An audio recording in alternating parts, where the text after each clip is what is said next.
په دې فیسبوک د هغه خلکو تقریرونه بالکل موري چې د شریعت خلاف دي سره انګریزي پرېخې دي ټوپه په سر نشتا ګیره نشتا او کشتنو وهلې ده او د شریعت خلاف لباس چولې دي او په بار ملکونو کې په امریکا او برتانیې کې ناس ته ځانته ډبل میکونه لګولې دي او خلک گمراه کوي خلک تباہ کوي چې په شریعت برابر دي دا غوړې تباہ به موږي ګن به ګن غوري د پیغمبر دشمن به د پیغمبر د ناموس دشمن به او تا ته د قران او د سنت بیانې او دو څلور ټکي انګریزي به وي په د انګریزي ته خلک چې انګریزي چاوي بس خلک وي دا ډېر لوی شی د اردو څلور پنځه کتابه به کتلی په دې خو د انسان عالم نه جوړيږي زمونږ طالبان خو اته کاله مدرسه کې علم وکي نو بیا وته مونږ پټکي په سر کو عالم وتوایو او چې د لس پنځل لس شل کاله په مدرسه کې بیا خود نه وکي د نبی عالم جوړي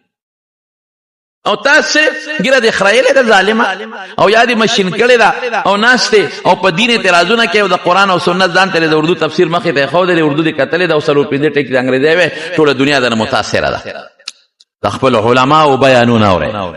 د صالحین او عالمانو چې تاسو عقیده بالکل معلومه ده چې دا کومه عقیده خاوند دي او د صحیح عقیده خاوند دي نو دا هغه بیان اور د بل چا بیانونه مورا برباد بدی کی